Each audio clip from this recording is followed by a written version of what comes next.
तो आ गए आप।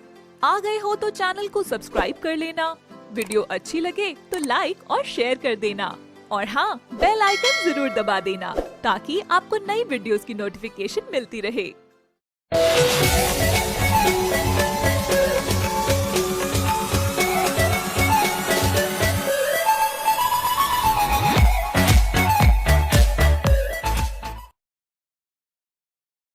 ये कहानी है भानगढ़ नामक गांव की, जहां हिमांशु अपनी पत्नी मान्यता के साथ रहता था।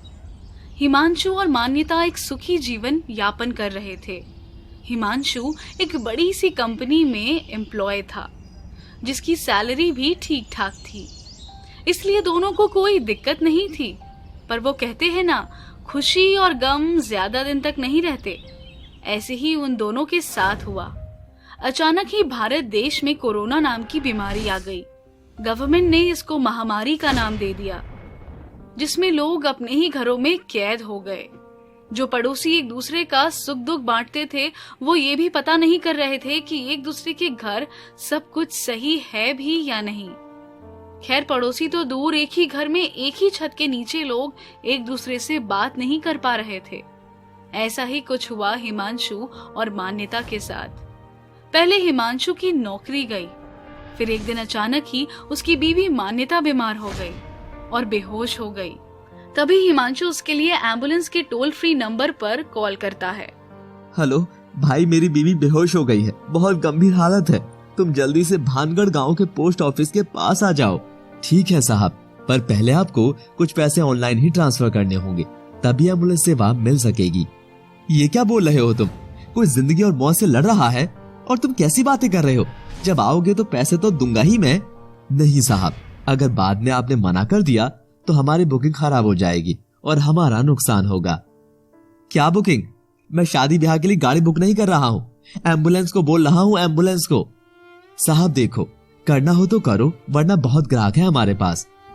ठीक है, कर रहा हूँ पैसे ट्रांसफर, जल्दी आओ तुम। इतना कहकर हिमांशु फोन रख देता है और मन में बोलता है, कैसा जमाना आ गया है, एम्बुलेंस सर्विस के लिए लोग व्यापार कर रहे हैं, सर्विस को बुकिंग बोल रहे हैं। इस कोरोना ने तो कुछ लोगों में इंसानियत नाम की चीज ही खत्म कर दी है बिल्कुल। कुछ ही देर में एम्बुलेंस आ जाती है और हिमांशु अपनी बीवी मान्यता को स्ट्रेचर पर लेटा देता है। फिर वो लोग हॉस्पिटल पहुंच जाते हैं, जहां तुरंत एक वार्ड बॉय आता है और हिमांशु को कहता है, साहब कुछ पैसे मुझे दे दो, दीदी का बहुत अच्छे से इलाज करवा दूंगा। ये क्या कह रहे हो तुम? हॉस्पिटल है ये, यहाँ सब लोगों को एक जैसा इलाज ही तो मिलेगा। नहीं साहब, आजकल तो जो अमीर लोग हैं उनके मरीज की देखभाल बहुत अच्छे से होती है, और गरीबों का तो आपको पता ही है। ज्यादा टाइम खराब मत करो बातें करने में, दीदी की हालत बहुत खराब है, ऐसा ना हो कि कुछ हो जाए। हिमांशु ये सुनकर बहुत घबरा जाता है और कुछ पैसे वार्ड बॉय को भी दे देता है। उसके बाद मान्यता का इलाज शुरू हो जाता है। जैसे तैसे पूरे दिन भागा दौड़ी करने के बाद हिमांशु कुर्सी पर बैठता ही है कि तभी वहाँ नर्स आ जाती है, जो बहुत घबराई हुई थी। तो हिमांशु डरता हुआ उसे कहता है, क्या हुआ, मेरी बीवी तो ठीक है ना? नहीं, उसकी हालत गंभीर है, आपको तुरंत ऑक्सीजन सिलेंडर का इंतजाम करना होगा। क्या? मैं कहाँ से इंतजाम करूंगा? तुम हॉस्पिटल में ही ऑक्सीजन सिलेंडर दिलवा दो। नहीं सर, हमारे यहाँ ऑक्सीजन सिलेंडर की कमी हो गई है, कुछ ही थे, वो पुराने पेशेंट्स को प्रोवाइड किया हुआ है, तो आप कहीं से भी जल्दी से ऑक्सीजन सिलेंडर ले आइए। हिमांशु बहुत परेशान हो जाता है, उसे कुछ समझ नहीं आता कि कहाँ से सिलेंडर लेकर आए। वो मान्यता से बहुत प्यार भी करता था, तो उसकी गंभीर हालत उससे बर्दाश्त नहीं हो रही थी। फिर वो अपने कुछ रिश्तेदारों और दोस्तों को फोन करता है। फिर उसको याद आता है उसका एक रिश्तेदार अनिल, उसकी अच्छी खासी जान पहचान है हॉस्पिटल और बड़े लोगों से। तो हिमांशु उसे कॉल करता है। भाई मैं हिमांशु बोल रहा हूँ, मेरी बीवी को कोरोना हो गया है, मुझे ऑक्सीजन सिलेंडर चाहिए, कहीं से दिलवा दो। बहुत दुख हुआ भाई सुनकर, पर मेरे पास तो एक ही ऑक्सीजन सिलेंडर रखा है घर में, वो भी इमरजेंसी को लेकर आया था मैं। इतना सुनकर हिमांशु बहुत खुश हो जाता है और उसे लगता है कि अनिल उसकी मदद करेगा, पर ऐसा हुआ नहीं। ठीक है भाई, मैं भी आता हूँ, मुझे दे देना। रुक भाई रुक हिमांशु, वो मैंने अपने घर वालों के लिए रखा हुआ है। अगर किसी को कुछ हो गया तो मैं कहाँ धक्के खाऊंगा। ठीक है भाई, मैं तुझे वापस कर दूंगा। अभी मुझे बहुत जरूरत है, मेरी बीवी की हालत बहुत खराब है। नहीं भाई नहीं, देख मुझे माफ कर दे, पर तेरी बीवी को कोरोना हो गया है। तेरे पास मैं आऊंगा तो मुझे भी हो जाएगा, और वैसे भी कब जरूरत पड़ जाए मुझे भी कुछ नहीं पता। पहले मैं अपने घर वालों की सुरक्षा कर लूं, बाद में समाज सेवा करूंगा। इतना कहकर अनिल फोन काट देता है। फिर हिमांशु और दोस्तों और रिश्तेदारों को फोन करता है। फिर उसका साला मान्यता का भाई अखिल हिमांशु के पास कॉल करता है। जीजा जी, 400-500 का ऑक्सीजन सिलेंडर 35,000 में मिल रहा है, क्या करूं कुछ समझ नहीं आ रहा।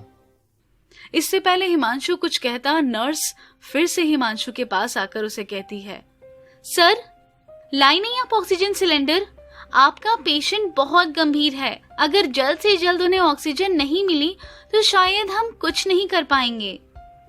मैं अभी लेकर आता हूँ ऑक्सीजन सिलेंडर। हिमांशु तुरंत अखिल के साथ जाकर 35,000 का ऑक्सीजन सिलेंडर लेकर आ जाता है। जैसे तैसे 2 दिन ठीक ठाक से कट जाते हैं। हिमांशु को लगा कि अब मान्यता सही हो जाएगी, पर अभी भगवान को हिमांशु की कुछ और परीक्षा लेनी थी। तभी एक डॉक्टर हिमांशु के पास आता है। हिमांशु जी, आपकी बीवी को रेमडेसिविर इंजेक्शन की जरूरत है। ये इंजेक्शन भी 6 चाहिए होंगे, और एक इंजेक्शन लगाने के 24 घंटे के अंदर ही दूसरा चाहिए होगा, तो आप प्लीज उसका इंतजाम कर लीजिए। डॉक्टर साहब, ये इंजेक्शन कहाँ मिलेंगे? हॉस्पिटल में नहीं है? नहीं, ये हॉस्पिटल की फार्मेसी में नहीं है, और हमें जल्द से जल्द आपके पेशेंट को ये लगाने हैं। इतना कहकर डॉक्टर वहां से चला जाता है और हिमांशु और अखिल इंजेक्शन की तलाश करते हैं। तब उन्हें पता चलता है कि ये इंजेक्शन किसी भी हॉस्पिटल में नहीं है। साथ ही कुछ लोग ब्लैक में इसे दे रहे थे, वो भी मुंह मांगी कीमत पर। सिर्फ 2500 का इंजेक्शन 50,000 या 60,000 तक दे रहे लोग। जैसे तैसे हिमांशु को एक दोस्त के जरिए एक इंजेक्शन मिल रहा था, वो भी 37,000 का, तो वो उसे लेने गया।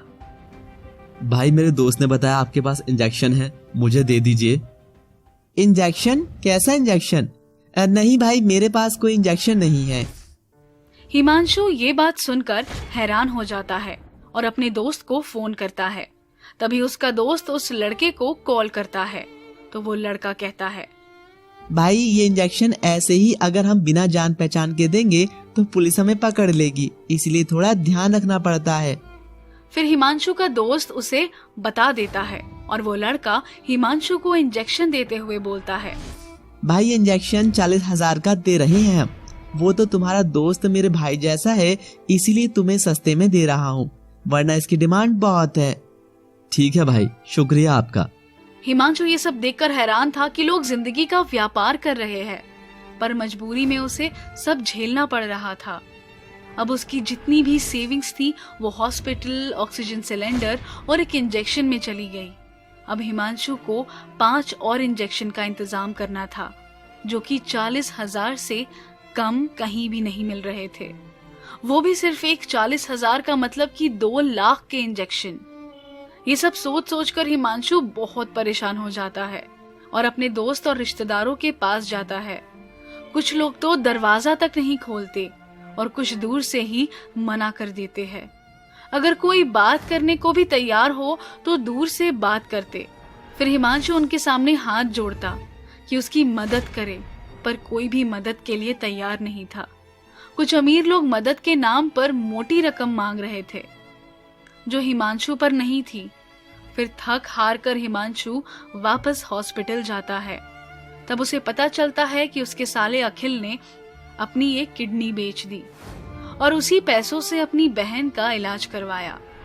ये सुनकर हिमांशु टूट जाता है और सोचता है कि इस समय जब सब लोग सिर्फ मदद के नाम पर व्यापार कर रहे हैं, ऐसे समय में भी अभी भी कुछ लोग मदद कर रहे हैं। अखिल, तूने जो एहसान किया है मुझ पर, मैं मरते दम तक नहीं भूलूंगा। जीजा जी, ये मेरा फर्ज था, अपनी बहन को ऐसा मरते हुए नहीं छोड़ सकता था। सिर्फ एक किडनी क्या, अपनों के लिए लोग तो खुशी खुशी मर भी जाते हैं।